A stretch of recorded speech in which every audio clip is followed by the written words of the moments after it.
are what are called ionic reactions, right? So ionic reactions, ionic mechanisms. This is going to be like 90% of what we learn in here, okay? What do you think I mean by ionic? That implies that there's an ion, right? What do ions deal with? What do they have?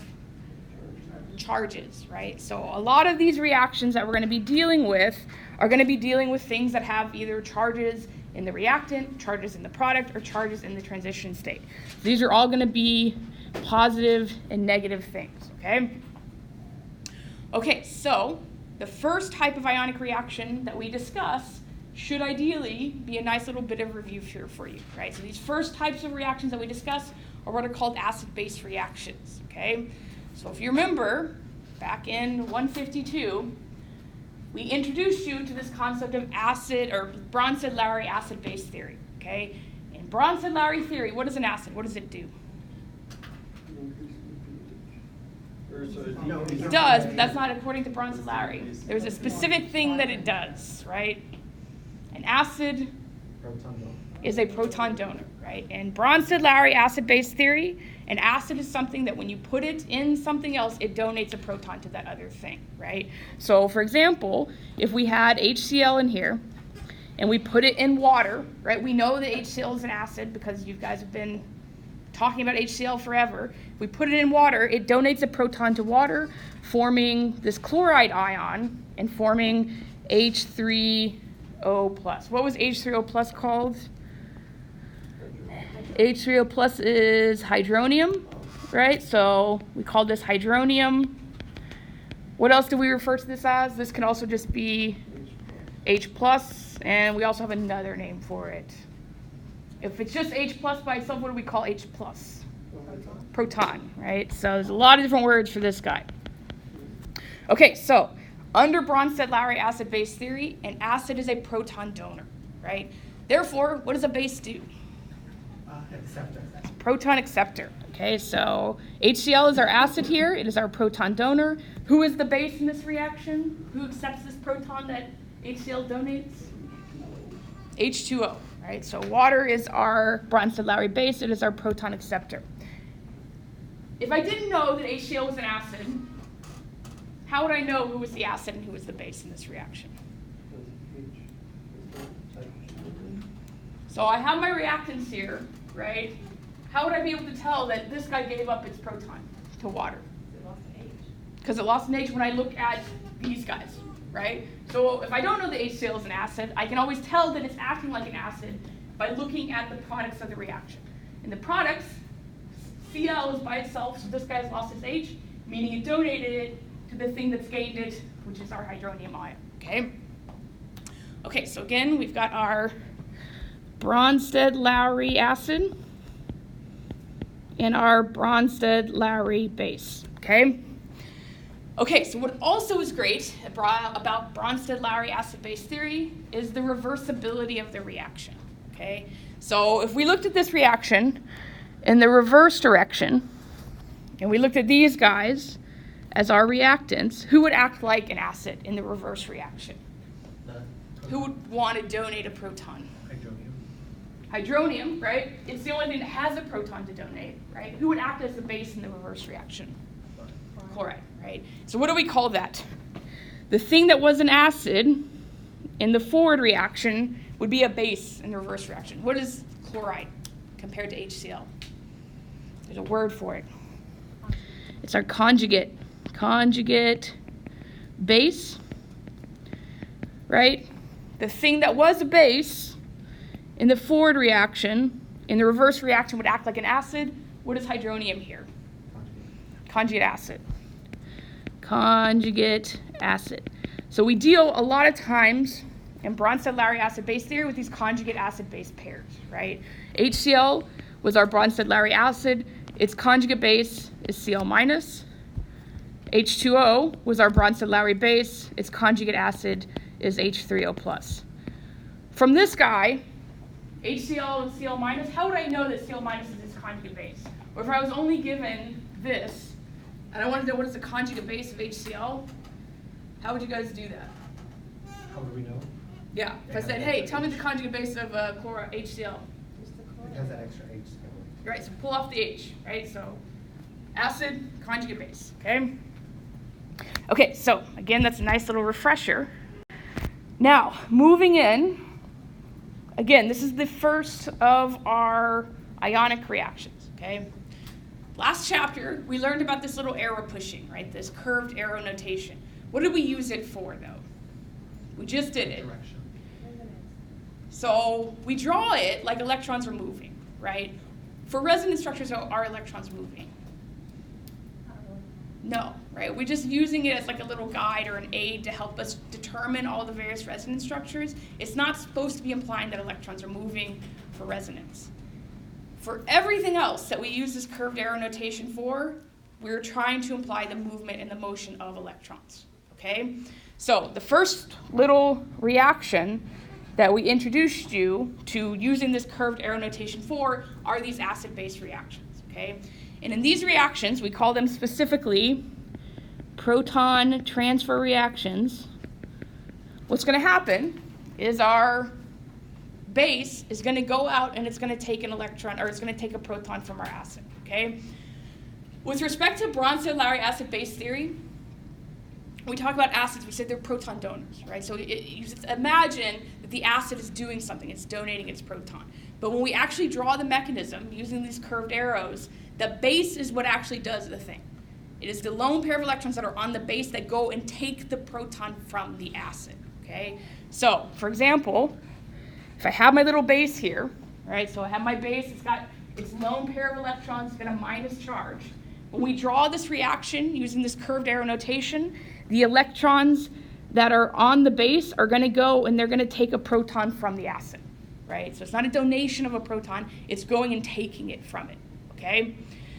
If I left it like this, again, these guys are essentially forming a bond with this. We have B, H, A. Is this possible? If we have taken these electrons, we've formed a bond here. Hydrogen still has a bond with its A. Can we have more than one bond for hydrogen? No, okay? So the second step in this is that the electrons where the proton was, this bond is going to essentially just go with the conjugate base, right? So we have two arrows here. The base goes and abstracts a proton, and then the electrons that the hydrogen had are going to be left behind on the new conjugate base. Okay, so this was our base. This was our acid. Our conjugate base is over here. It's what just got its new lone pair of electrons left behind on it. And this is our conjugate acid. Okay, so to depict this reaction, how many arrows do we have to use? 2, right? The base goes and takes the proton. The electrons that are in this bond are going to be left behind on the new conjugate base, okay?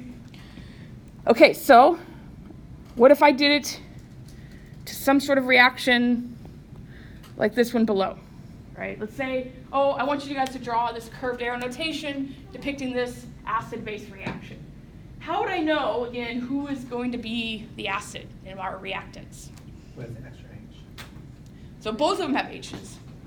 We have an H here, we have an H here. What do bases need if we go back up here? Bases need what? They don't have to have charges, they just need a lone pair, right? Do both of these guys have lone pairs somewhere? Right, so both have that H's to give away, which is what we need for an acid. Both have lone pairs that are able to accept a proton. How am I going to tell who actually acts like the acid here? Without looking at the end product? No, you need to look at the end products. That's the big indicator. Oh yeah, because the H fell off. Right. So here we have our nice little acetic acid that has been deprotonated, right? So who's the acid? Is it the OH minus or is it the acetic acid? The acetic acid. Acetic acid, right? So then who's our base? OH minus or acetic acid? Hydroxide, okay? Now, how am I going to depict this reaction? What happens first? Who goes and gets who? The OH is going to go get the H. Right. Specifically, what on the OH is going to go take a proton? Lone pair. Lone pair, right? So we're going to start with our arrow, right? So we have our curved arrow. This is where electrons start at the tail. And where they go to is the head. Electrons go. We're going to start with our tail, with the OH. They're going to go and make a bond with that hydrogen. That's number 1, first arrow. Now, what's going to happen to the electrons that are in this bond right here? If I've just made a bond between this guy and my hydrogen, what happens to these electrons? They're going to get left behind on the oxygen, right? And I have to specifically say these electrons are going to this atom only. Okay, so that's 2 arrows. At the end of the day, we have our new H2O, and we have our acetate ion. This was our base. This was our acid. Who is the conjugate base? Acetate or water? Our conjugate base is what became of our Bronsted-Lowry acid. And then who is the conjugate acid here? H2O. Conjugate acid is what became of our Bronsted-Lowry base. Okay. I have a question. Yep. How come, you know, at the top it has 2 fish-hook arrows, why can the bottom doesn't have that? What do you mean? Like there's 2 arrows and they're. These guys? Yeah. This is just depicting equilibrium. Oh, okay. So for most reactions, if it is very product favored or very heavily product favored, we can essentially show that as just a single-headed arrow because everything goes to products. Okay. How do we know that? You will. We'll talk about it in a second. Okay, so 2 arrows, bases, they go take protons. The electrons that were with the proton or with the H already are going to be left behind on the new conjugate base. So let's go ahead. We have 2 reactions here. I want you to draw on the curved arrow notation to depict the reaction that occurs in each. And then I want to know who is the Bronsted-Lowry acid, the base, and then the conjugate base and acid.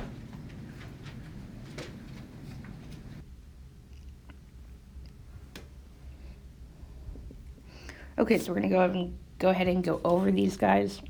So I have reaction 1 and I have reaction 2. I'm wanting to use these curved arrow notations to depict this acid-base reaction, and then I want to label a bunch of things, right? I want to know who's the Bronsted-Lowry acid, who's the Bronsted-Lowry base, and then who's the conjugate acid and conjugate base. So I want to start with 1. I'm going to start on the reactant side, so over here. I note that I've got, I think this is acetone, and acetone, and moving over here, has been protonated. All right, so it has a proton over here that it didn't over here. So that tells me that in this reaction, acetone, or whoever this is, has been has had a proton transferred to it, right? So it has been a proton acceptor, okay? So under our little rules, a Bronsted-Lowry base is a proton acceptor, right? And so if we have a Bronsted-Lowry base, that's fine, but we also have to have a Bronsted-Lowry acid, right? We have to have someone that donates that proton. So a proton donor under Bronsted-Lowry acid-base theory is our Bronsted-Lowry acid, right? So acids donate protons, bases accept it, right? So this guy is going to be our Bronsted-Lowry base. It gets that proton specifically from water, right? This is our Bronsted-Lowry acid. And again, we know that because going over here, water's lost a proton, right? So it had to have donated it to somebody, and that was our Bronsted-Lowry base, okay? So, again, with respect to Bronsted-Lowry acid-base theory, we get these nice conjugate acid-base pairs. So the thing that was the base in the forward direction, in the reverse direction is going to act like an acid, right? So this is our Bronsted-Lowry base that makes this guy our conjugate acid. The thing that was our Bronsted-Lowry acid in the reverse direction is going to act as a base. So this guy is going to be our conjugate base. Okay, so that's the labeling. Now we want to draw the curved arrow notation, the mechanism, right? And so with respect to Bronsted-Lowry acid-base theory, it focuses on the donation and the acceptance of a proton. But in our curved arrow notation, we want to assume that this is a much more active process, right? The proton is not donated, right? Instead, the base goes out and gets the proton, right? And so the base is going to have these nice lone pairs of electrons, right? And it's those electrons that are going to go out and form a bond with that proton. So when we draw our little curved arrows, remember that the tail always starts at where the electrons are at, right? And the head is always where they're going, where they are going. Right, and so it's always going to start at the base, right, and the electron's at the base, and they're going to go and get the proton from the acid, right, and so we're drawing this guy, right, this is essentially going to be forming a bond. Because of that, we have to break this bond, right, so specifically we have to break this bond. And so when this guy goes out and gets that proton, the electrons that are in this bond have to be left behind on the conjugate base, right, on the atom that they're deriving from. And so that's it, right? So we have our base specifically going and getting our proton, and the electrons that are in that bond with the proton and the acid are going to be left behind on the atom that they essentially derive from. Okay, so same thing below, right? So now we've got this guy, and in our reactants or products, we have this guy. So notice that we have added a negative charge to this carbon, meaning that likely there was a proton here, right? So number one, there are 3 protons here. So one of these guys got taken away by our Bronsted-Lowry base, right? And so notice we've got nitrogen. It's got a negative charge, right? A negative formal charge. That means it's 2 bonds and 2 lone pairs. And you should be aware of that, obviously, when you're drawing these guys on. Nitrogen goes from this negative charge over here to protonated over here, right? So this guy had to have been our Bronsted-Lowry base, right? It has to have accepted that proton because that proton shows up in the products, right? If this guy was our Bronsted-Lowry base, and that means this is our conjugate acid. And then this guy had to have been our Bronsted-Lowry acid. It has to have donated that proton, and we can see that because over here it's lacking a proton, right? That's what the negative charge is telling us. So this must be our conjugate base, right? In the reverse direction, this guy would act as a base, this guy would act as an acid. Okay, so now once we've identified that, we can go ahead and draw the curved arrow notation. So just as a reminder, we've got these lone pairs of electrons on nitrogen, right? And it's these lone pairs that are going to go out and get this proton. This base is going to go out and form a bond with this proton from the acid, right? If we're forming a bond here, which is fine, then we have to break the bond that the proton already has, and those electrons are just going to be left behind on the atom that that hydrogen was attached to. Right? So it's always 2 arrows. The base goes and gets the proton, right, with the lone pair of electrons, forms a bond here, and the electrons that are in this bond have to be left behind on the conjugate base. Okay, so be comfortable with those curved arrow notations. Then, what's next? So that's rehashing, right? We've got our Bronsted-Lowry acid, we've got our Bronsted-Lowry base, conjugate acid, conjugate base, and now we can draw the mechanism for these proton transfer reactions using our curved arrow notation, okay? Okay, so another little refresher slide. We've got lots of different types of acids, right? We had things in 152 called strong acids, we had things called weak acids. How do we know, or how do we measure acid strength? Quantitatively, with numbers. So there was this whole section that we spent months on, ideally, if you took it with me, where we talked about acid strength specifically, right? And so we defined an acid, right? So we defined the equilibrium when we took an acid and we put it in water, okay? And so if I was going to write the equilibrium constant for my little reaction up here, where I've got my Bronsted-Lowry acid, I've got my Bronsted-Lowry base forming its conjugate base and its conjugate acid. How would I write the equilibrium constant for this reaction? So remember, equilibrium constants are these big capital K's, right? They are calculated by taking the products of, or the concentration of who?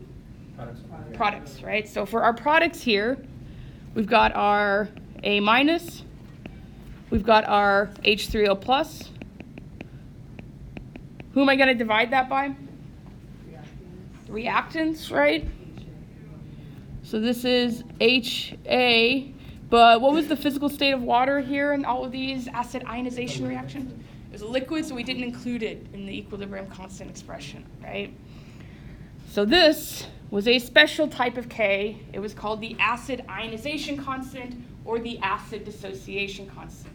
And it was our quantitative measure of how strong an acid was, okay? Okay, so let's imagine we have a very strong acid, very, very, very good at proton donation, okay? Let's say this is something like HCl.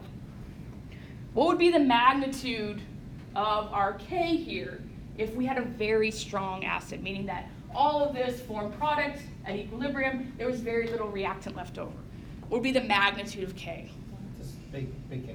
Big number, right? So if we have a large K, what does that imply to us?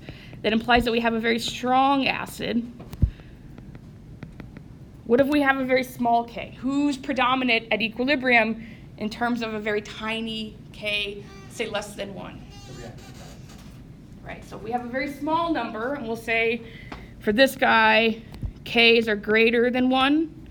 If we have a very small number where we have K less than 1, so these fractions, it tells us that there's not very many of these guys, there's still lots of this guy, so it's not very good at donating a proton, right? It stays mainly as its unionized acid at equilibrium. That tells us that we have a very weak acid. It's not good at doing its job.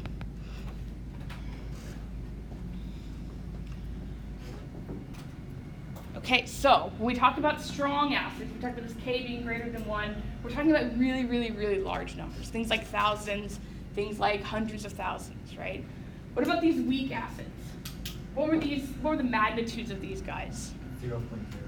Right, so when we're talking about this, we're usually dealing with 10 to the minus 3, like 1 times 10 to the minus 3 to 1 times 10 even to the minus 50. So very, very, very small numbers, okay? Again, when we're talking about strong acids, we're talking about 1,000 going up to, let's say, 10 to the 9th, something like that. These really, really, really large numbers, okay? Okay, so with respect to Ka, the larger the Ka, what can you tell me about the acid? Stronger. Right, so the larger the Ka, get rid of this guy, the larger the Ka, the stronger the acid overall. The smaller the Ka, the weaker the acid, okay? Now again, this is an issue. Do you guys like writing scientific notation all the time? Oh, yes. 10 to the minus 5, 10 to the minus 6, right? We don't like doing that all the time. How can we get out of that scale and get into a much more integral type scale? Right, so if we move from these tiny, tiny, tiny numbers, these really, really, really big numbers, we can do that if we utilize our P scale, right? So remember, P of anything is minus log of that thing, okay? If I want to take the P Ka, all I'm going to do is take the minus log of the Ka, okay? So let's imagine that we had a K that was very large, let's say 10 to the 3rd, okay? And I wanted to convert that to my pKa scale. So to do that, all I have to do for pKa is take minus log of 10 to the 3. What is that? So it's log base 10, it's 3, but there's a negative in front, right? So this ends up being a minus 3. So this guy was our nice strong acid. What if we had a weak acid? So if we had a weak acid, our Ka would be like 10 to the minus 5. So we could go ahead and put that into our pKa scale. So pKa is minus log times 10 to the minus 5. What is the pKa of that? 5, positive 5, okay? So we get a positive 5. So in the pKa scale, the larger the pKa, what can you tell me about the acid? The weaker the acid, right? The larger the minus exponent here in terms of pKa, right? So in the pKa scale, the larger the value of pKa, the weaker the acid.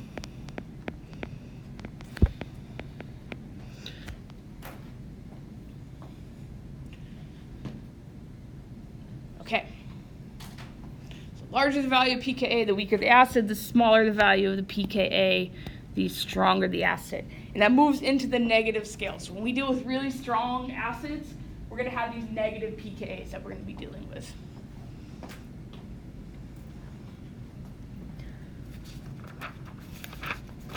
Okay, so now, again, Ka, pKa, that's how we're going to define acid strength, right? So if I were to give you the pKa of an assortment of acids and I asked you who is the strongest acid, you should be able to do that, right?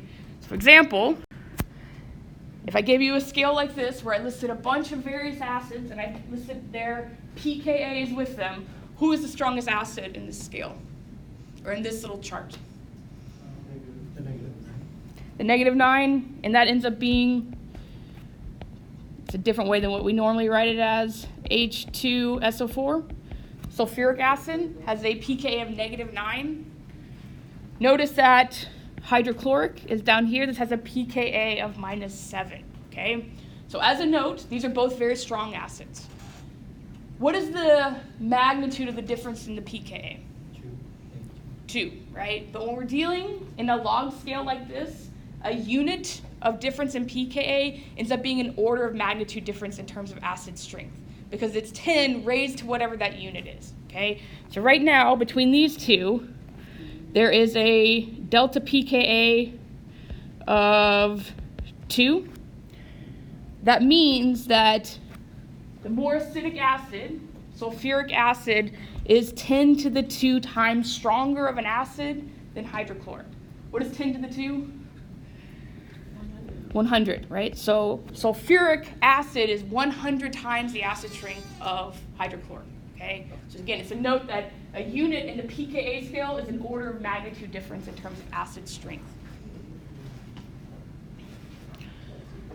Okay, so acid strength, pKa's, etc., right? What can you tell me about the conjugate base relative to the acid?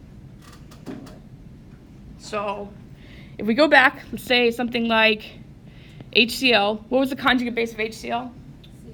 Cl minus, right? So Cl negative with that lone pair of electrons. What can you tell me about this guy or this base strength relative to the acid strength? So HCl is a very strong acid. What does that tell you about how strong of a base Cl minus is as a conjugate base? Weak, right? So this is an inverse relationship. The stronger the acid, the weaker the conjugate base. Weak conjugate base.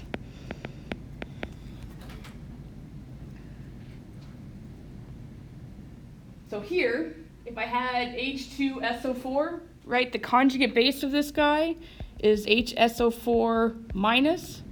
In this table, this is the weakest base, right? If I was saying, oh, I give you acid strength, I want to know who has the stronger conjugate base, this would be the weakest conjugate base. Who would be the strongest conjugate base in this table? The H2SO4. So this guy's the weakest because it's the strongest acid. It's the conjugate base of the strongest acid.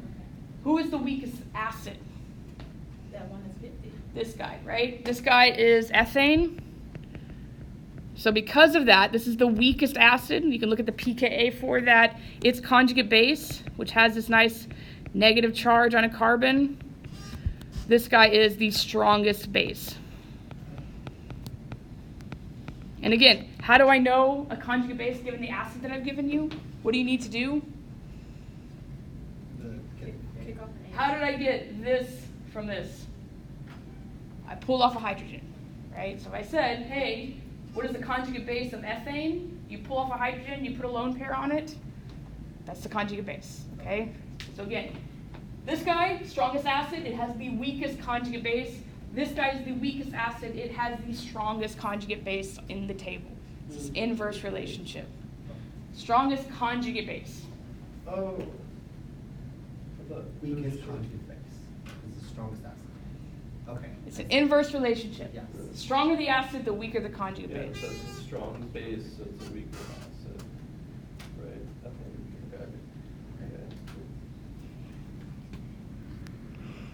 Okay, so again, a couple of things to take from here.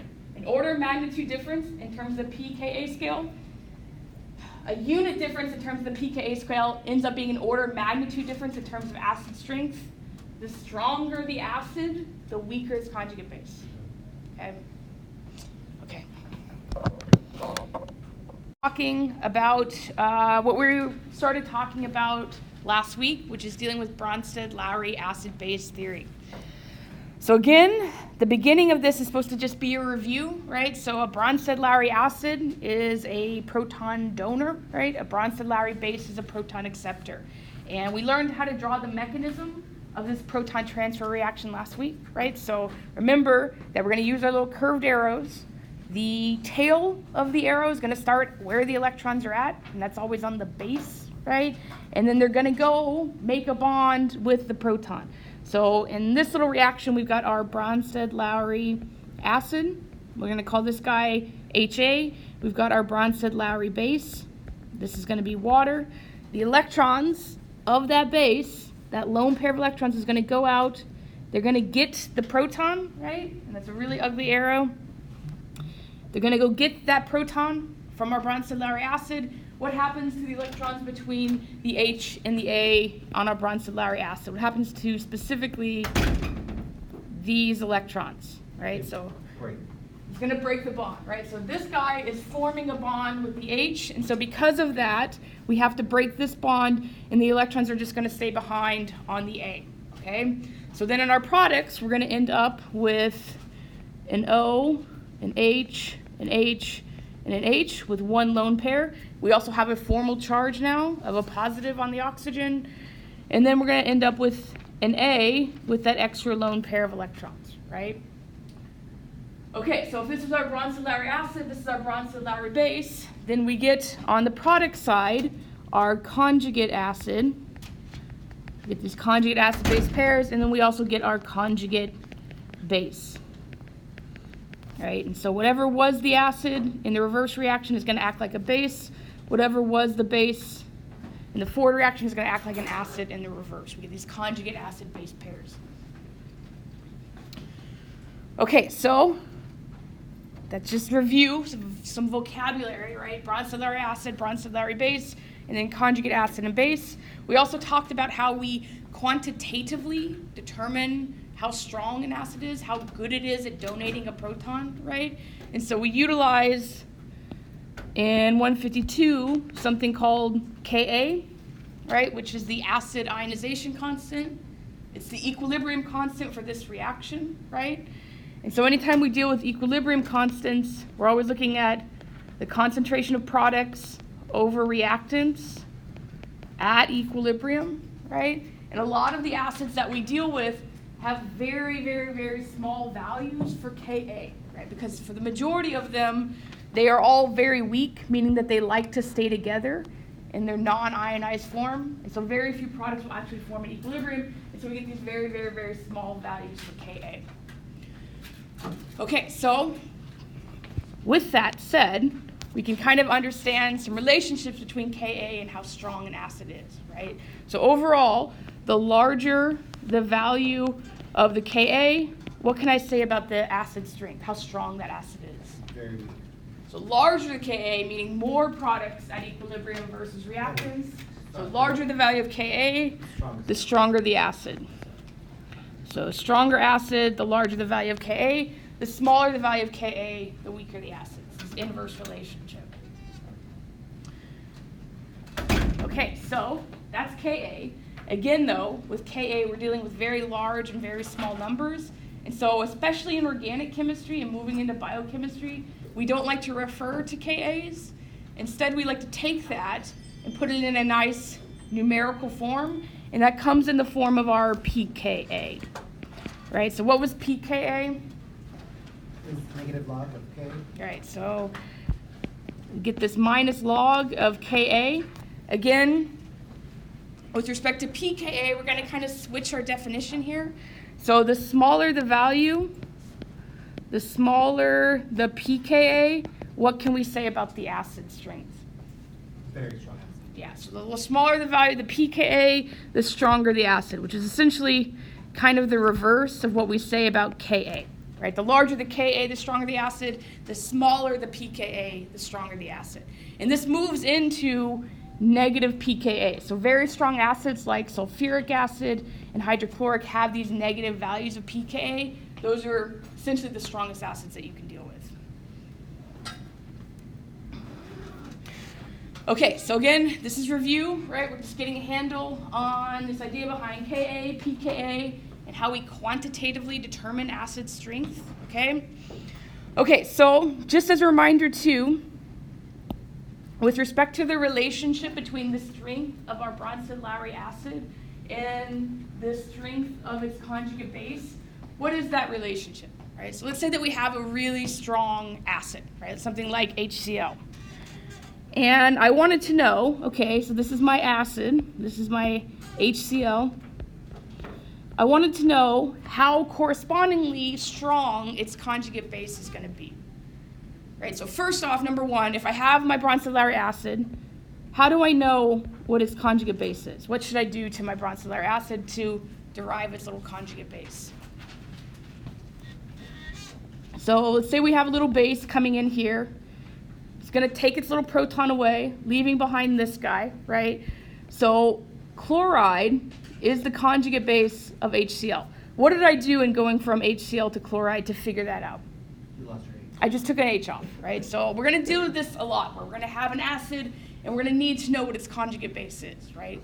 The only thing you have to do is go in and pop off an H and leave behind a lone pair of electrons. You know, usually that will introduce a negative charge to our conjugate base, okay? Okay, so what I'm asking here is this guy in the reverse reaction is a base, but I'm asking how strong is it? Or how could I use the strength of the acid to figure out kind of relatively how strong the conjugate base is?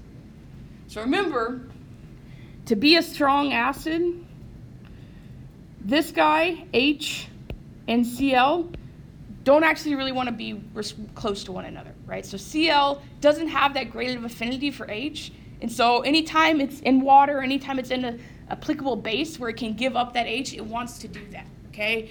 So if Cl doesn't have a very strong affinity for H, do you think that by itself it's ever going to go out and get a base or ever going to go out and get a proton from anyone else? No, okay? So this idea behind acid strength and this relative strength of its conjugate base, the stronger the acid, the weaker the conjugate base, acting as a base. So the stronger our Bronsted-Lowry acid is, the weaker the conjugate base is at being a base. So these guys have this inverse proportionality with respect to one another.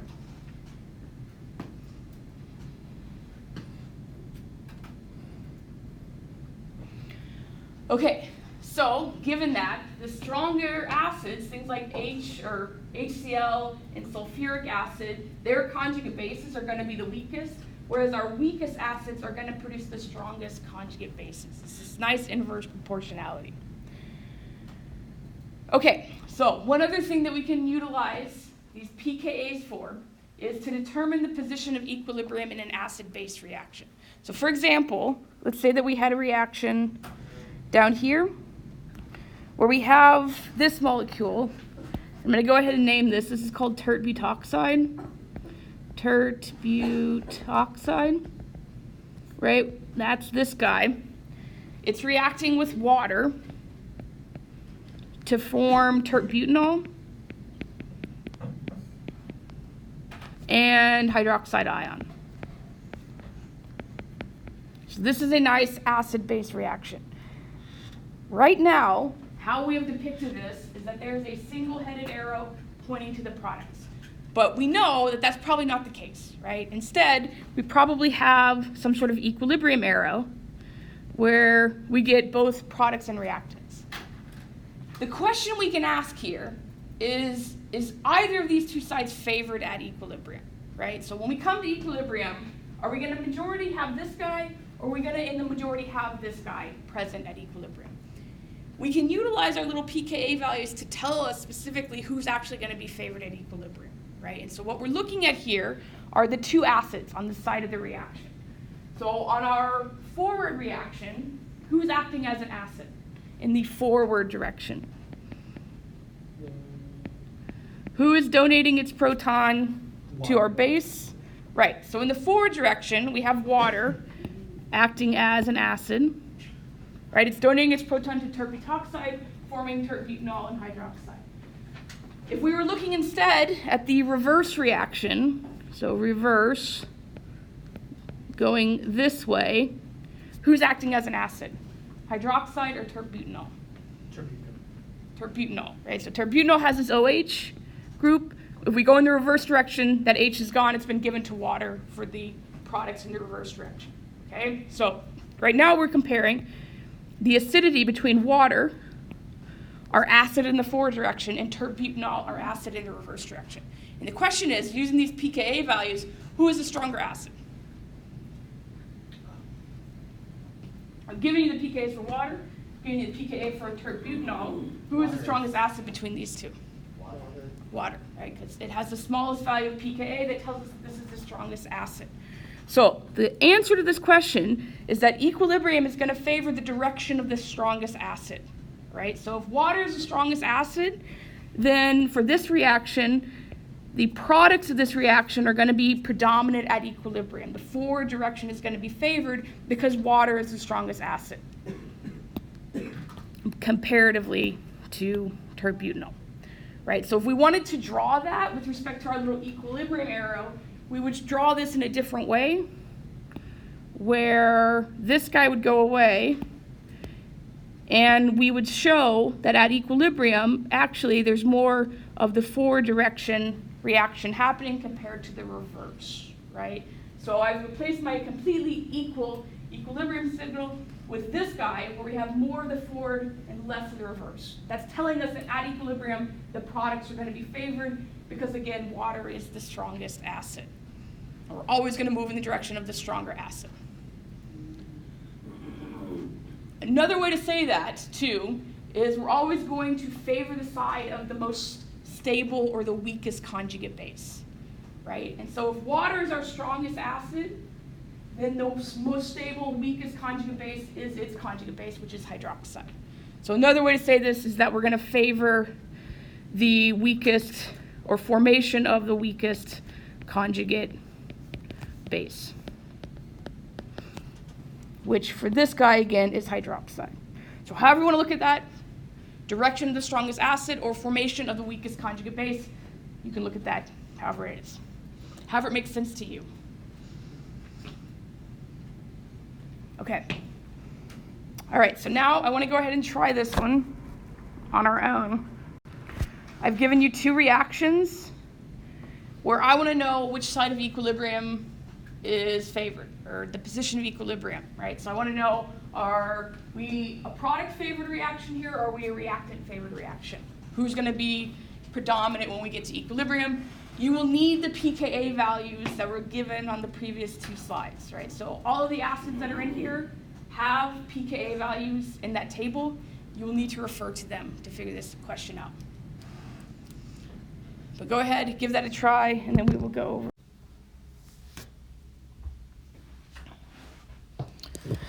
Okay, so we just went over this with respect to determining the position of equilibrium. Again, the question is, we're asking who's going to dominate at equilibrium? Is it going to be the products?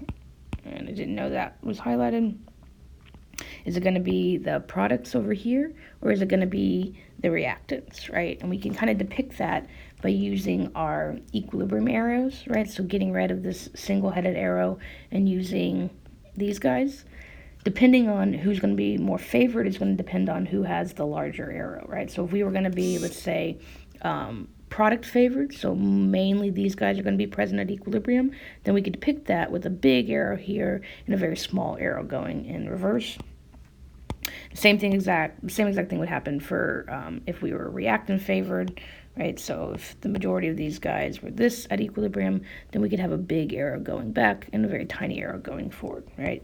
And so again, it still comes to equilibrium, but we do have a favored side once we get there, okay? Okay, so how are we going to know that, right? So for both of these acid-base reactions, right, we have an acid in the forward direction and we have an acid in the reverse direction, right? And so we have to determine those acids first. And then in these types of problems, they're going to give you the pKa's, right? They're going to give you the actual values for these acid ionization constants for these various acids. So with that, you need to figure out who's the stronger acid and therefore who's going to dominate the overall reaction, all right? And so first step in this first problem, we'll call this A, is figuring out who is the acid in the forward direction, right? So notice we've got our acetone, we've got our hydronium ion. When we go over here, that acetone has been protonated, right? And that hydronium ion is now just water. So obviously this guy was our Bronsted-Lowry base. It went out and got a proton from hydronium, producing our conjugate acid and our conjugate base. And so this guy was our acid in the forward direction, and then in the reverse direction, this is our conjugate acid. So this would be our acid, right? So now we need to look up pKa values. So if we go back to that chart, pKa for H3O plus is minus 1.74, and then pKa for this protonated acetone is minus 7.3, right? So the question is, who's the stronger acid between the two? And remember, with pKa, the smaller the value, stronger the acid. Or I said, I don't know, maybe the lowest value, right? So this goes into negatives. So because of that, this has the smallest value, right? The more negative, or I don't know why I can't think of another word besides smallest, but this guy is our strongest acid. And so because of that, we're always going to move in the direction of the strongest acid being an acid, right? And so we're always going to move, and this guy being its acid, right? And so therefore, at equilibrium, these guys are going to be favored, our reactants, because this guy is a stronger acid. It's going to act as an acid, donate its proton to water, forming these guys, mainly. Okay, so another way to kind of look at that is to think in terms of the conjugate base, right? So we have our acid here, right? We have two acids, and we have their conjugate bases. And just as a note, the stronger the acid, the weaker the conjugate base. So you can also think of this in terms of equilibrium is always going to lie on the side with the weaker conjugate base or the more stable conjugate base, right? And so if this guy's our strongest acid, this guy is our weakest conjugate base, right? Because this guy is a weaker acid, that means that this guy relatively is a stronger conjugate base. So equilibrium is going to lie with the weaker conjugate base as well. However you want to look at that, it doesn't matter. Okay, so then for B, same thing. We have to identify who is our acid and who is our base. So note that we have this guy here. When we go over to our products, he has a negative charge on them. We have hydroxide here. When we go over the products, hydroxide has gained a proton, has become water, right? So this guy is our acid, right? Hydroxide was our base. It came in, took a proton from this guy, left behind that negative charge on carbon. And then in the reverse direction, water is going to be our acid, right? It's going to donate a proton to this guy, forming its products overall, which are depicted on the side of the reactants. Okay, so then once we know who is who, which are our two acids, we're just going to compare the pKa values. So we'll look that up in the chart. So pKa and pKa, we got a 9.0 for this guy, and then for water we get a 15.7. Right, and so again, the smaller the value of pKa, the stronger the acid. For this example, 9 is less than 15.7.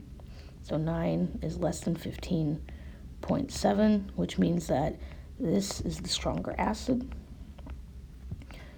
And correspondingly, comparatively, this is the weaker conjugate base.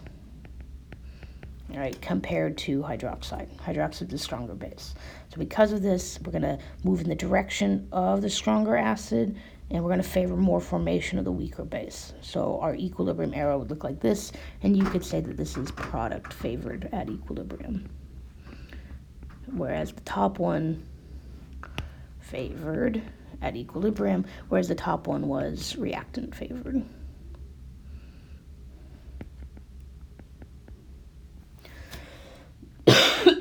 Okay, so this is a situation where they give you the pKa values, and you're able to determine which side of equilibrium is favored in each acid-base reaction. And we have been talking about our quantitative measure of acid-base strength, right? That's given by our Kas, our pKas. What if we don't have Kas or pKas and we want to figure out, oh, who's going to be a stronger acid, this guy versus this guy? So now I'm going to go into talking about how you guys are going to figure that out, okay? And it's going to be this nice little methodical, formulaic, follow these rules, and you should always end up at the correct answer, okay? Okay, I do want to stress, though, what I'm talking about, right? This isn't going to be some sort of like global, oh, I can always rank all of the acids. It's going to be comparing one acid to another and determining who's actually going to be the stronger acid. So for example, let's say I had HCl, right? So this is one of my acids, and I wanted to know, okay, is HCl going to be a stronger acid than this guy, which is butane? So this is what I mean by relative acid strength. Can I figure out who is the stronger acid just by looking at the structure of these two molecules? The answer to that is yes, right? But the way we go about doing this, we don't actually look at the acid itself, but instead we look at the stability of the conjugate base it forms, okay? So here's our acid.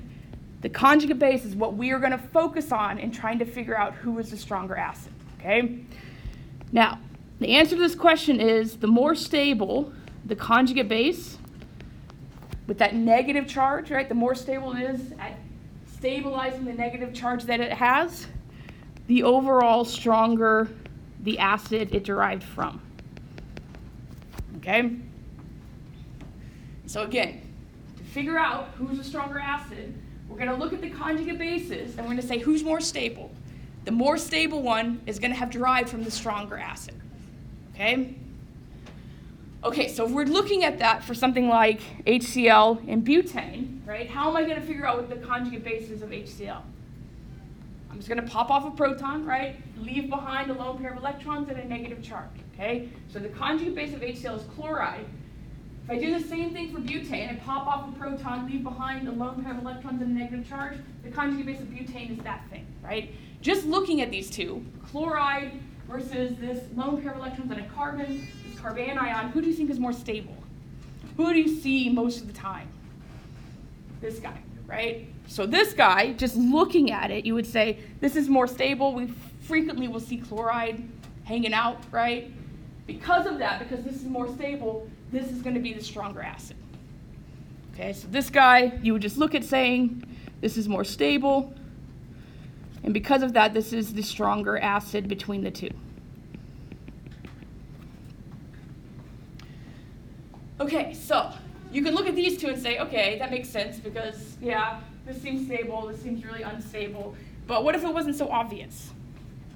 Right? And so now we're going to go through these rules that you guys need to learn to figure out who is the more stable conjugate base, and then correspondingly who's the stronger acid because of that. Okay? So, what are these rules? So we're going to utilize this little acronym called AREO. So the textbook introduces this. This is why I continue to go through it. AREO stands for, the A stands for atom, the R stands for resonance, the I stands for induction, and the O stands for orbital. This little acronym is going to help us figure out, again, who is the more stable conjugate base, comparing two acids, and therefore who is the stronger acid. We're going to start with atom. All right, so A is the first one on our little acronym.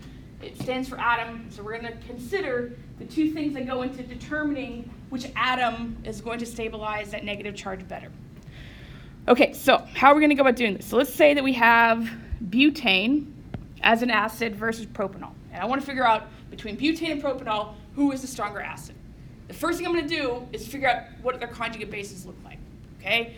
So again, if this is our acid, we have a little base come in. It's going to take this proton from the acid. It's going to leave behind the electrons on this carbon for butane. So one of our conjugate bases is this guy. Same thing with propanol. We're going to have a little base come in, deprotonate it, leave behind that lone pair of electrons on oxygen, and we're going to be left with something that looks like this. Okay? So these are our two conjugate bases of these two acids. Okay? Right now, we're going to look at where does this negative charge lie on? What atom specifically does this lone pair of electrons and this negative charge lie on? For butane, who is this? Carbon. It's on a carbon, right? So number one, for butane, we have that negative charge, that lone pair of electrons on a carbon. Who is it on with respect to propanol and the conjugate base?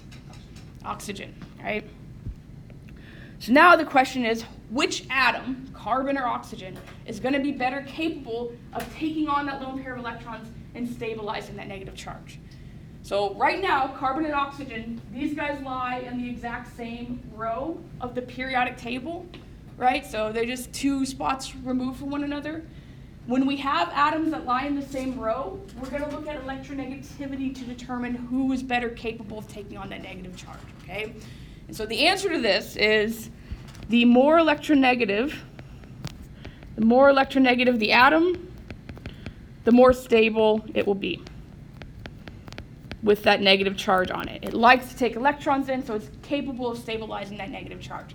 So between carbon and oxygen, who's more electronegative? Oxygen, right? So oxygen, because it's more electronegative, ends up being more stable as a conjugate base, meaning that propanol is the stronger of the two acids. Okay, so that's number one, all right? Atom, if we're dealing with atoms with these negative charge on it that have, or that lie in the same row of the periodic table, we're looking at electronegativity to determine who is more stable.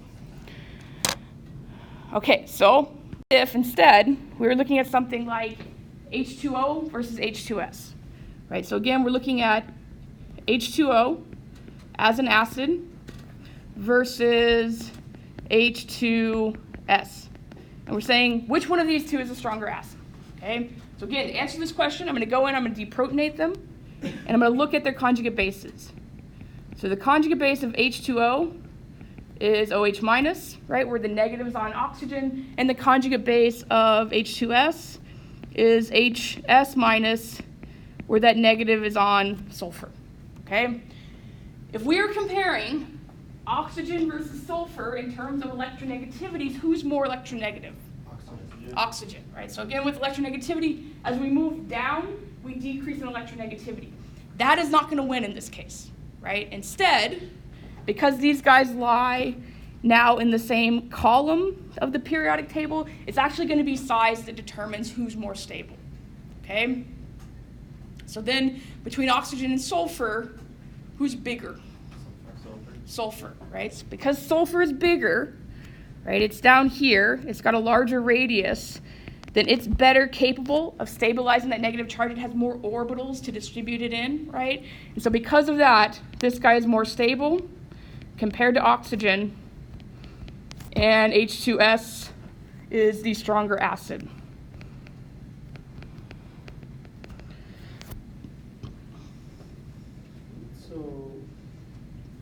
So you don't just consider electronegativity? So you'll consider electronegativity if you're dealing with atoms that lie in the same row. Okay. But the minute you move up and down, you have different columns, or you've got one guy that's bigger than the other, then size is always going to determine it. And again, that's because the bigger things are, the more space they have to put that negative charge in. Oxygen's fairly small, so it's not the best at stabilizing that comparatively. So when looking at the rows for like that one, it's going to the right and it's bigger, or how does that? So in theory, as we move across with respect to size, we don't change in size moving from left to right, or actually we get smaller moving from left to right. But again, if we're in the same row, electronegativity is going to determine it, right? So everything over here is going to be more stable than everything over here. If we move from top to bottom, it's going to be size. regardless. Okay, so that is atom, right? There's two things to consider.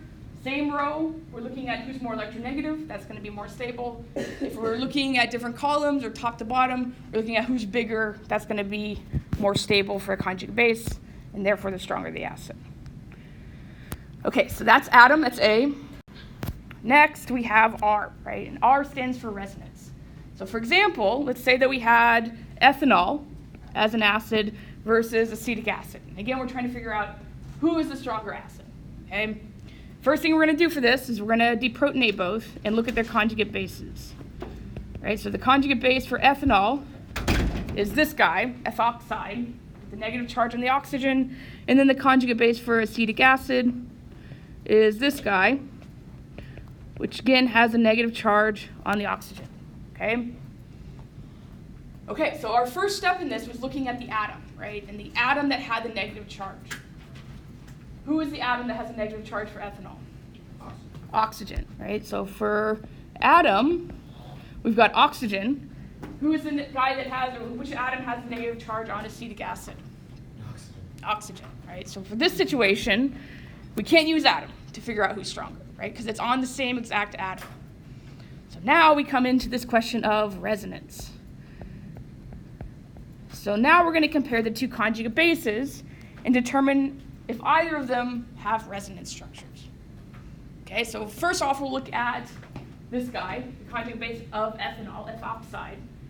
We've got some lone pairs here, right? But if we think back to our patterns of resonance, does this match any pattern? For resonance, remember, we need to have usually a double bond somewhere, right? We can have a lone pair in the allylic position, but there's no double bonds here. Right? There's no positive charge in this molecule. So are there any resonance structures to this? No. All right, so this guy has no resonance structures. What about the conjugate base of acetic acid? Right, we have a double bond here. We've got a lone pair of electrons. In what position?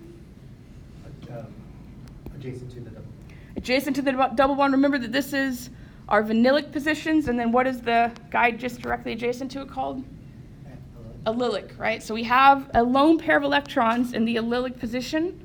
So one of our patterns included two arrows, right, where we have the lone pair forming a double bond between the oxygen and the carbon, but that's going to push out this guy. And so when we do that, or when we draw that structure, we're left with this, right? So we have one resonance structure for this molecule. Again, what is that trying to indicate? Do we have a negative charge here versus a negative charge here? Or instead, do we have a hybrid of the two? Hybrid of two. Right, where we have a negative partial and a negative partial, okay? So this guy does have resonance. Yes, to resonance. It spreads out that negative charge, so who do you think is going to be more stable? A structure that spreads out that negative charge, or a structure where that negative charge is just stuck on one atom only? Well, that's resonant. All right, so the resonance structure, the molecule or whatever conjugate base has resonance structures, is always going to be more stable than one that doesn't. Okay, so this guy, therefore, is more stable, and that's due to resonance. And so acetic acid, because of that, is going to be our stronger acid.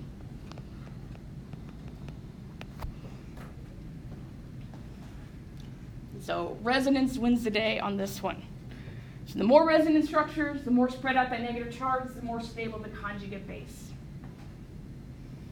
And the stronger the acid. Okay, so A was atom, R was resonance. What did I stand for? Induction, okay? And so what does induction mean again? It's the presence of those polar bonds, right? So for example, let's say that we had acetic acid versus this trichloroacetic acid. And again, we're trying to figure out who is the stronger acid. Right, so we're going to go in, we're going to deprotonate each and look at the conjugate base. So the conjugate base of acetic acid is just acetate, and the conjugate base of trichloroacetic acid is whatever this guy is, but a fairly similar structure to acetate.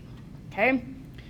So if we were trying to figure out who is more stable and we were looking at atom, would either of these two differentiate? Nope. No, right? Negative charges both on oxygen here.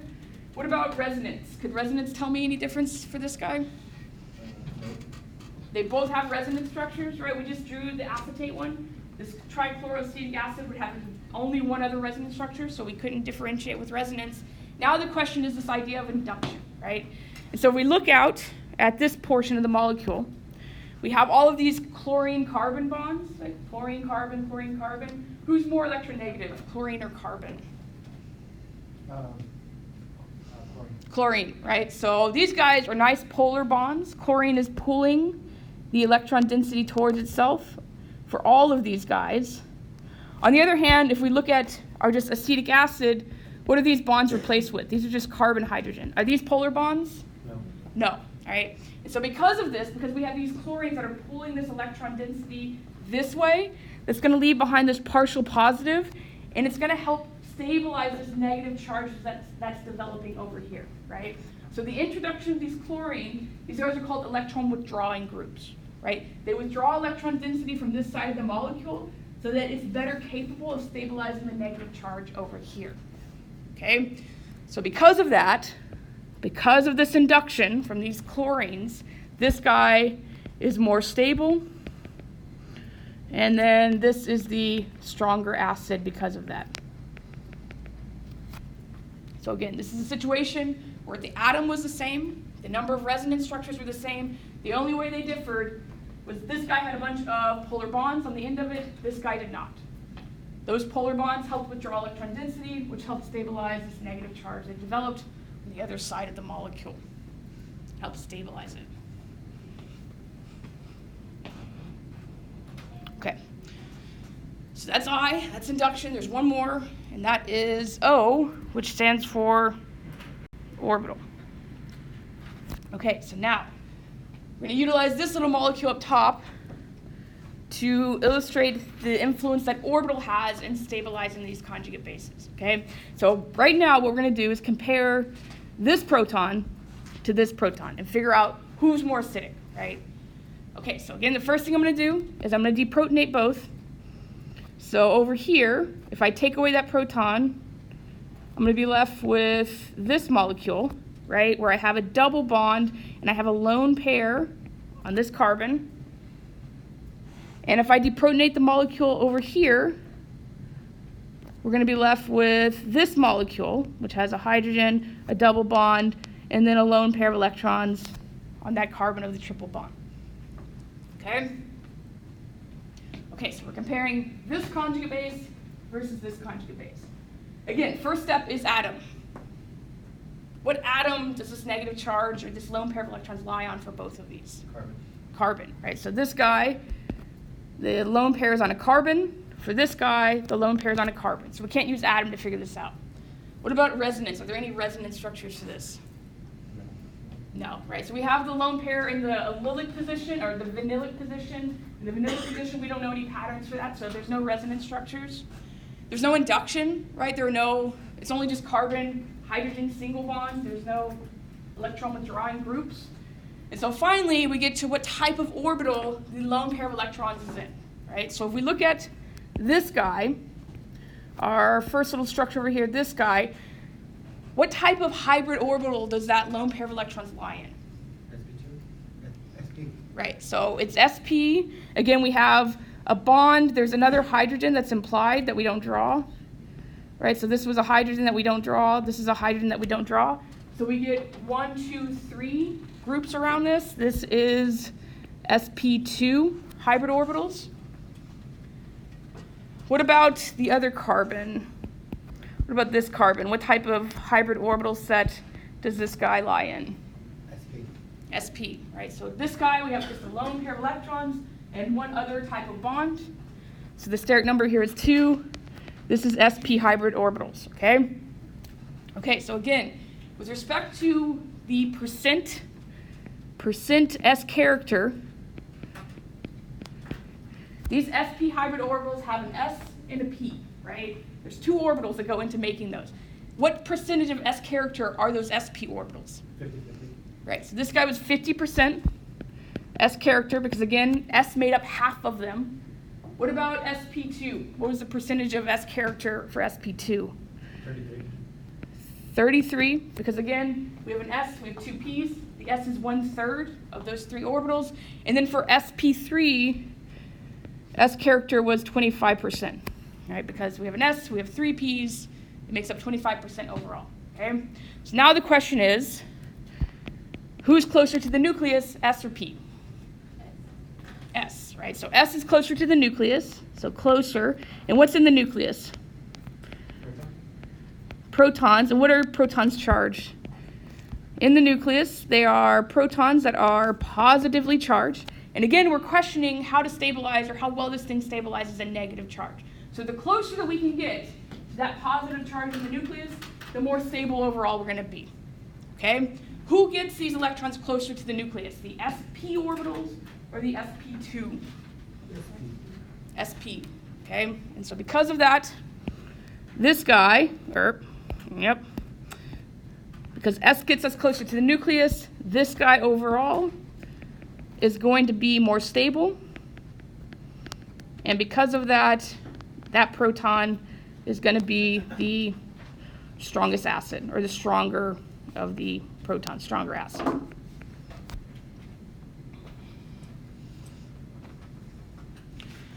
Okay, so those are them. Those are the 4 little ways that you guys are going to be able to assess this relative acid strength by looking at the stability of the conjugate base, okay? Now, the question is, if we have a situation where, let's say, one of the things trumps the other, then how do we know who's going to win? How do we know who's going to be more stable, right? So, for example, let's say that I had ethanol, and I was trying to compare ethanol in acid strength to propylene, right? So we go in, we do the exact same thing. We're going to pop off a proton, and we're going to look at the conjugate bases. All right, so for ethanol, we again get this ethoxide ion. And for propylene, we get this thing, where we have this negative charge on the carbon, okay? Okay, so if we looked at the first one, we say atom. How do these guys differ? Where's the negative charge on this one? It's on oxygen. So for one, if we look at atom, for this guy, it's on oxygen. For this guy, for the propylene conjugate base, it's on a carbon. If we then move on to resonance, does this guy have any resonance structures? So ethoxide, no. What about propylene? Yes. Yes, right. We have another situation where we have a lone pair in an allylic position. So another way that we could draw this is like this. Okay, so there is a resonance structure for that. Okay. What about induction? Do we differ there? What about ethanol?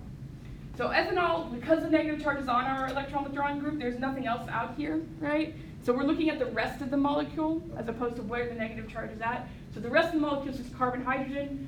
Over here, the rest of the molecule is just carbon, hydrogen. And then finally, if we looked at orbital, how would they differ? Do they differ? No. No. The negative charge is on sp3. The negative charge over here is also on sp3. Okay? So the question is, atom was different, resonance was different. If we looked at atom, who's more stable? This guy with the negative on oxygen, or this guy with the negative on carbon? So if we're looking at atom, this guy's more stable. But if we're looking at resonance, who's more stable? The propylene, right? So the question is, well, who trumps? The answer to that is the order in which we introduce them is going to trump, right? So we introduce atom first. Because this atom differs, because oxygen is much more stable comparatively to carbon, then that's going to win. Right? We don't even have to move past that if we have a difference in atom. We don't have to look at any other factor. Okay? So because of this, because atom wins first, and atom comes first in our list, this is more stable, and this is the stronger acid because of that, even though the propylene has resonance structures. So again, it's going to go in the order that we've listed them. Atom comes first, then resonance, then induction, then orbital comes last. There is only one exception to that, okay? And that comes in the form of these guys. Okay, so again, this is a nice general guideline, but it's not perfect. And the one exception that I like to introduce you to is this difference between acetylene versus ammonia and figuring out who is the strongest acid here, okay?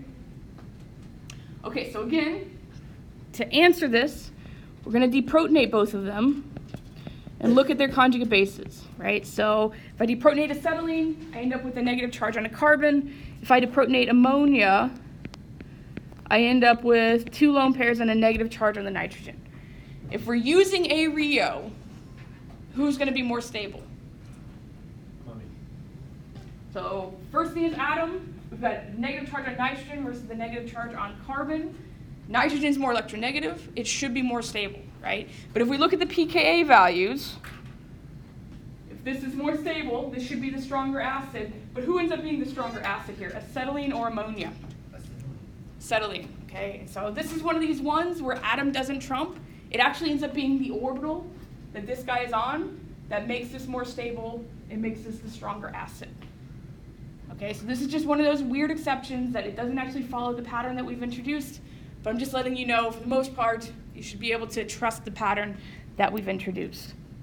So again, using a Rio, we would say that this is more stable, and ammonia is a stronger acid, but that is not true. Acetylene is a stronger acid, and it ends up being orbital that trumps over everything else here.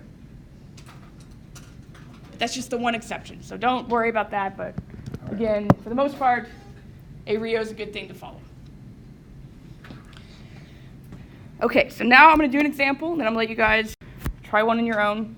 So this is very similar to what you could see on an exam, where I give you 2 protons, and I want to know who is the more acidic of the 2 protons. Right? Who's going to pop off first if we put it with a nice strong base? Okay, so my first step in determining this is drawing the conjugate bases.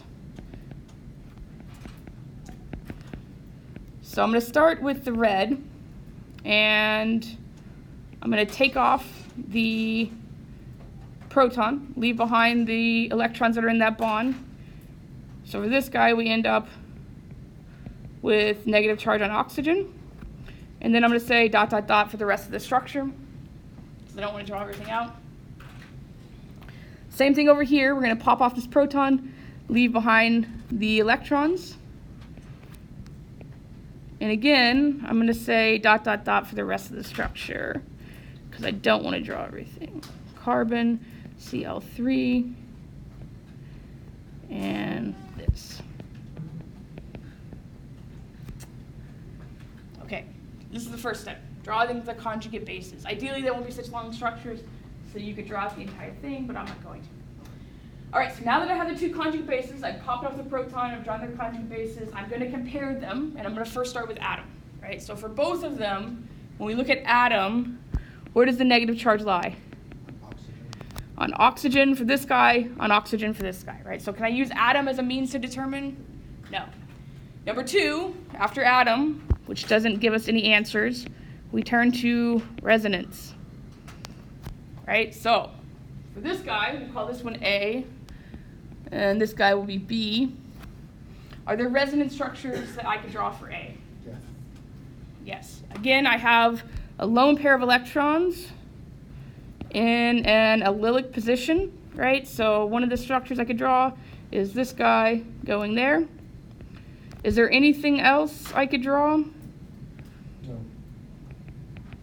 1, 2, 3, 4, 5, 6 with a lone pair. No, right? So I just get 2 resonance, but again, that 2 resonance spreads out that negative charge over the 2 oxygens as opposed to it just being on 1. What about B? Are there any resonance structures for B? No. So we look at B. We do have a double bond over here, right? So we do have a double bond here, but is that in an allylic position, or do I have a lone pair in an allylic position? No. So the lone pairs are way too far. I would need them to be here or here. This guy's way over here, so we don't have any resonance there. What about induction? So we have resonance, so this guy wins for resonance. If we move on to induction, is there a difference? Yes. So this guy just has a bunch of carbon hydrogens over here, whereas this guy has a bunch of carbon chlorines. So there is induction in molecule B, but does it matter at this point? No, right? So we couldn't tell with atom, but we could tell with resonance. The one with the most resonance structures is going to be more stable, and usually you don't have to move on to look at anything else. So because of that, this guy is more stable, and this is the more acidic proton. So in general, that first point of difference, you can stop and you don't have to look at anything else. Okay, so that's good. Let's go ahead and try some on our own. It's a nice little example. I have on this slide where I have two protons, in theory labeled HA and HB, and I want you to tell me who is the more acidic of the two. So we'll say this guy is B. So I have three molecules, two protons on each. I want to know which one's more acidic. Who is the more stable conjugate base?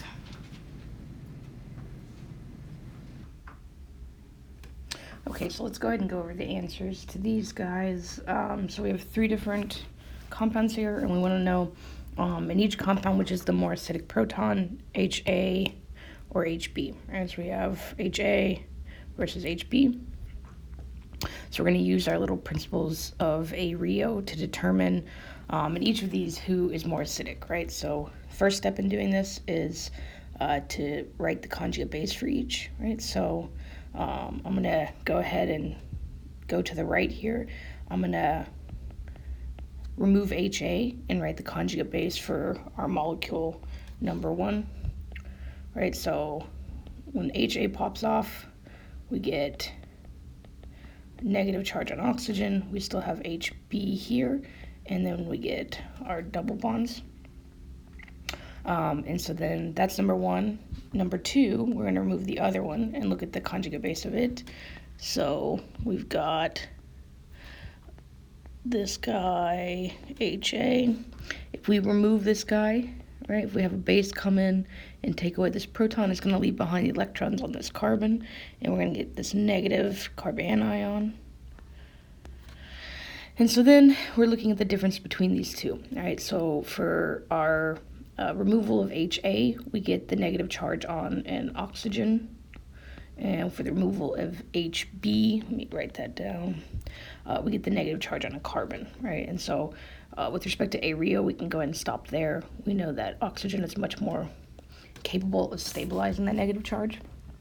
So this conjugate base is much more stable, meaning that this acid, or the acid that it derived from, is the more acidic proton.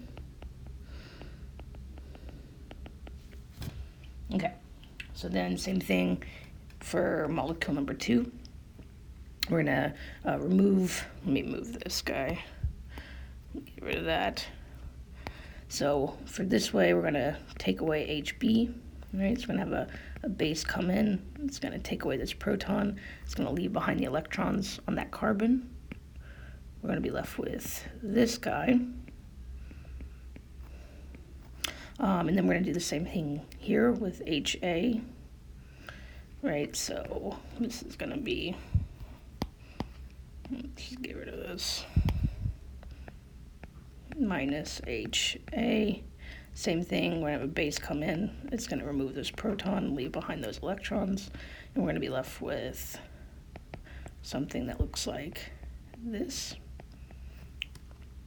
And so for this guy, if we started with the atom for A Rio, we noticed that the negative charge is on carbon, the negative charge is on carbon, so we can't do anything with that. So next we'd move to R, which is resonance. There is a resonance structure for both of these guys, right? So we have a lone pair in an allylic position over here, right? So this guy can pop up, moving these electrons in the double bond to the oxygen. And so we are left with something that looks like this. Negative charge here, a double bond, and then this guy. And so that's one resonance structure, right? So one resonance structure. Same thing over here. We've got a lone pair in an allylic position, but now we have an alone pair in essentially an allylic position for 2 different double bonds, right? So one resonance structure would look like this. We have a double bond, a single bond, and a double bond here, right? Another resonance structure, if I can use a different color, would have looked like this, right? And we would get double bond, a double bond, and a single bond, right? So overall for this guy, we can draw 2 separate resonance, or I guess what I should have said is here, over here, there were two separate resonance structures, right? So there are two resonance structures, but over here there are three, right? And so overall, the more resonance, the more stable. And so because of that, this guy is the more stable conjugate base, meaning that this acid, HA, this proton is the more acidic proton. So HA is more acidic. Okay, so then finally, we move down. This was number 2. We'll move down to number 3. And so I'm going to go ahead. I'm going to have a base come in. It's going to remove, let's say, HA. Those electrons are going to be left on the carbon. And so we're going to get minus HA, nitrogen here. So then we've got this guy, a lone pair. And then we still have HB. Same thing we're going to do with HB. So base is going to come in. It's going to take this proton, leave behind the electrons on carbon. We'll go out here, minus HB. We're going to have a nitrogen. We've got HA, double bond, and now we've got this negative charge here. Kind of looks like a smiley face. Okay, so anyways. All right, so 2 different conjugate bases here, right? So we start with atom. The negative charge is on carbon for both of them. So carbon, carbon, right? So can't determine anything there. Next, we move to resonance. So for, let's say, our HA structure, there is no resonance structure, right? We have these lone pairs in a vinylic position, so you can't draw resonance structures for that. But if we move down to our HB structure, right, so B, we have a lone pair in an allylic position, right? So we can draw a resonance structure for this, where the electrons move here, and then the electrons move up to nitrogen. Again, it's that lone pair in an allylic position pattern of resonance. So we get a double bond here, we get 2 lone pairs on nitrogen and that negative charge, and then we still have our HA here. All right, so because of this, because of resonance, there is resonance structures. Resonance. This guy is more stable as a conjugate base. And that means that HB, this guy, is more acidic. Okay. So again, what we're looking for here is the first point of difference, right? If they differ, like up here, with respect to atom, then we can stop. We don't have to analyze anything else. If both of the conjugate bases have multiple resonance structures, then it's the one with more. That's going to be more stable. And then if you have a negative charge on the same atom, but one has resonance and one doesn't, then again, any type of resonance is going to be more stable. Right, so we can utilize this little qualitative analysis to figure out, again, the position of equilibrium in an acid-base reaction. So beforehand, we had utilized pKa values to figure that out, right? And so if I had an acid-base reaction, and I had a pKa for this acid, a pKa for this acid, equilibrium was always going to favor the stronger acid, okay? We can do this exact same thing using our qualitative understanding without pKa values, except now try to think of it in terms of equilibriums favoring the more stable conjugate base, okay? So for example, in this acid-base reaction, we've got our acid, we've got our base, we've got our conjugate acid, and our conjugate base. And so to figure out whether or not products are favored or reactants are favored at equilibrium, I'm now going to compare the stability of these two guys, right? The more stable one is going to be favored overall. Okay, so if we're doing that, if we're comparing the stability of these two conjugate bases, we're going to start with atom, right? So note that for both of them, negative charges on nitrogen, can't use atom, okay? What about resonance? So yeah, there's resonance structures for both of these. So here, we're going to get something that looks like this with a sulfur and a nitrogen double bond here. And over here, we're going to get something that looks like this with an oxygen, negative charge, double bond to the nitrogen. Right, so right now, they both have the same amount of resonance structures. What does differ in between these resonance structures, though? Oxygen and sulfur. Right, so we have the negative charge on oxygen versus the negative charge on sulfur. And if we go back to that idea behind atom, who was better capable of stabilizing the negative charge, sulfur or oxygen? Sulfur, right, because it was bigger, even though oxygen is more electronegative. So because of that, nitrogen couldn't tell us anything. Resonance did, but it's only because they differ in their resonance structures. Because this guy is better capable of stabilizing that negative charge, this thing is the more stable conjugate base. And so for this reaction, our reactants are favored. We're always going to favor the side with the more stable conjugate base. Okay, so this would be reactant favored at equilibrium. And it's the exact same thing that we were doing before. We were just thinking of it in terms of acid strength before. Now we're thinking in terms of stability of conjugate bases. Okay, so I'll stop there. And